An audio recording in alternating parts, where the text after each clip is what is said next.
Hello and welcome to another interactive episode. And today I spot Fritz Landolt. That's correct. Yeah, Landolt. That's correct, sir. That's correct. And please introduce yourself. So yeah, my name is Fritz Landolt. I'm heading the strategy and business development department within huber+Suhner. This is a global company providing connectivity solution across the globe. I'm based in Switzerland. I'm happy here to be here at the IMC supporting our India team. We have a big location factory. It's a big market for us, India. It's a growing market, emerging market for our products and solutions. So I'm happy to be here at the IMC, and that's me. Yeah, That's great. My first question to you, sir, what is communication?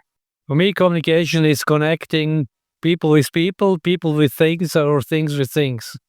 That's a very important part of our life, to be connected for security reasons, for exchange reasons, for having fun. So it's one of our key elements of life, so to say. So it's a very important ingredient that you can be happy. And how you implement this in your business? Yeah, I think it's within the genes of our company, because we are a connectivity company. So that sense, connecting people with people, people with things with things. That's in our DNA, and we have our slogan is connecting and beyond.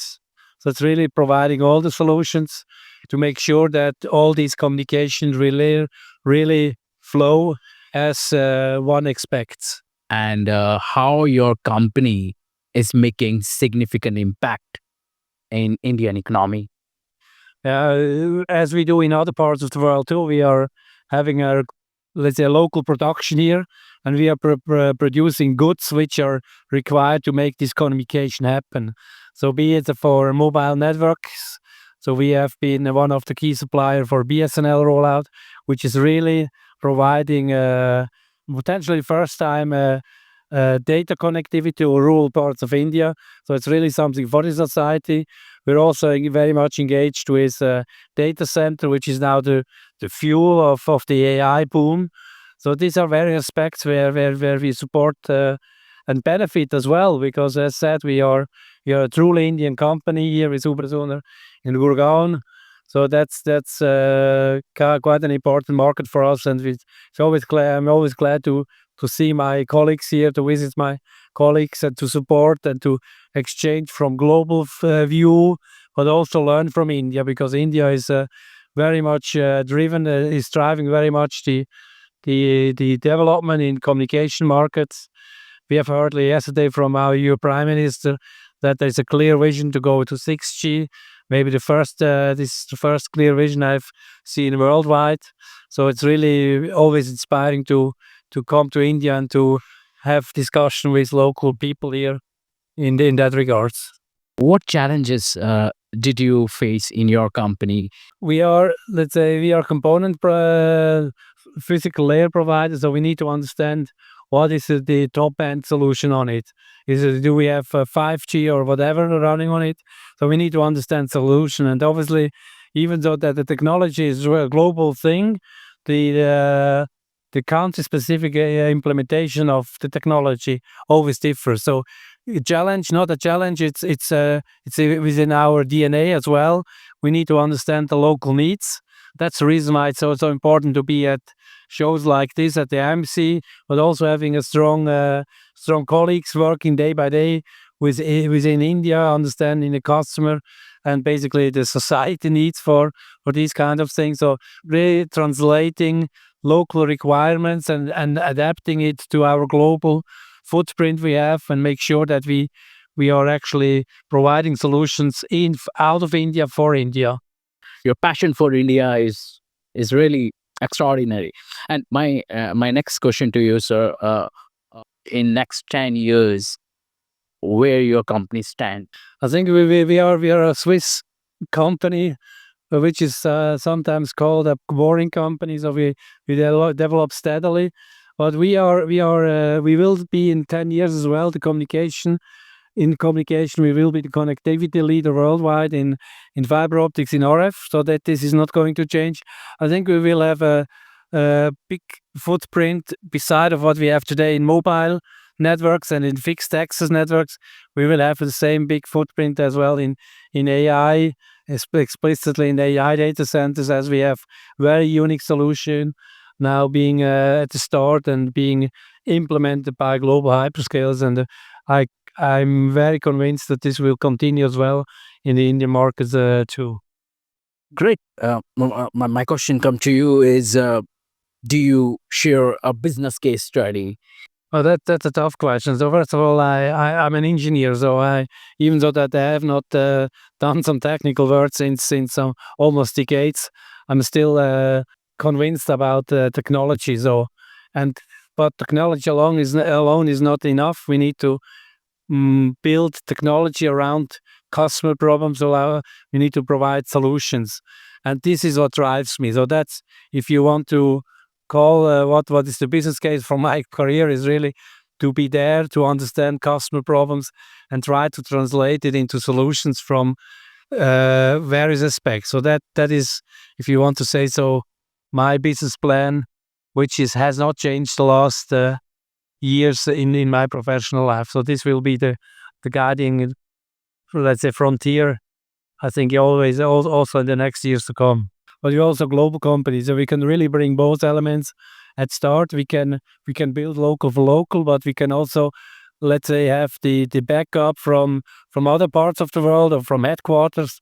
And this basically, for me, that's a convincing element to sustain our leading position we have today, which we will translate. And here I'm really convinced with our team, especially our team in India, we will translate this pole position, so to say, also in the next years to come. This, regardless what technology is on the plate, like 5G, 6G, like AI, we will provide the right solution to solve the customer problems also in the years to come with that setup. Your company taking any initiative to be a part of this vision of Viksit Bharat?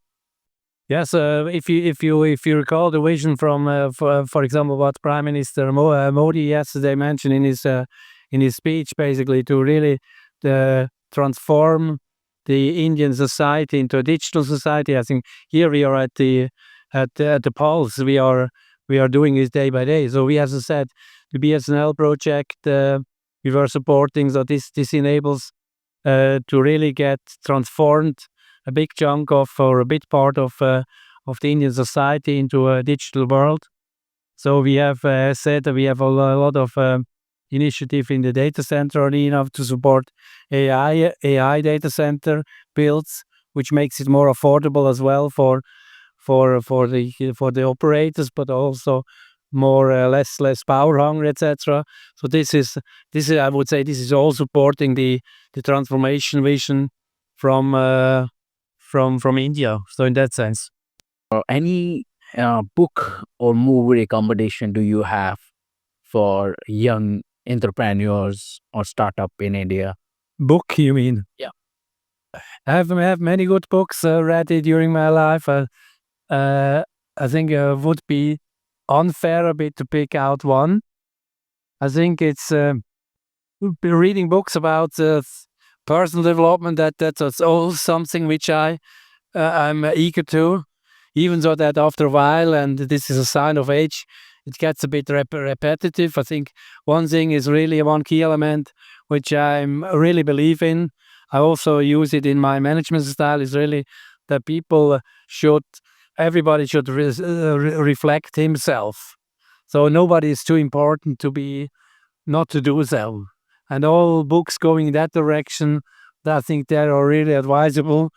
Do you need a book to read that? That you, from time to time, you should ask yourself. You should ask your colleagues, your boss, your direct report. Say, how do you see me? I think that is key element to always question yourself, and don't make yourself too important, so to say. That's my advice. One movie I really like, the Tom Hanks in this famous movie Forrest Gump. So that is one movie This is always good. Even so that he's a star, but he's not a star. So that's a bit the theme I wanted to tell before. Oh, yes, true. And my next question to you, sir, would you like to be come your India visits again, and do you feel like India is really bringing business on your table? Yeah, I'm convinced. So first of all, I'm convinced that we will see. We are seeing already good India business, and with our positioning, as I mentioned before, we will continue to do so. And we have a very capable team here. So I'm really looking forward for being here at the next year for at least in the IMC, but potentially even earlier, because we have some very interesting projects ahead of us. And in that sense, India is not only an inspiring country for me, but it's also business-wise an interesting company for me. So, what Indian dish you like to eat? I like Indian food very much, so I need to be careful. So I skip normally lunch in order to have more space for dinner. So I'm looking forward for another nice Indian dinner with some of my colleagues this night. So I really like the Indian food, the spicy one, and all these colorful. That's great. Thank you so much, sir. It's been pleasure talking to you, and it's really interactive communication. And one message would you like to deliver to young entrepreneurs from India? India is the place to be at the moment. So with all this, let's say, support from the government to really open the society, to transform the society into a digital world, I think the sky is open, so to say. The sky is the limit, and that is, I think everybody has it in his hands. You have excellent universities, you have excellent, let's say, conditions to really build. So don't be shy. Just try out. I think that is Be shy. That's don't the message. don't be shy and just try out. If you fail, then you learn. If you don't fail, you never learn. So that is never give up, so to say. That's and especially in a country like India, the sky's the limit. So Yes. stay tuned with Business Club TV for more business insights. Thank you, sir.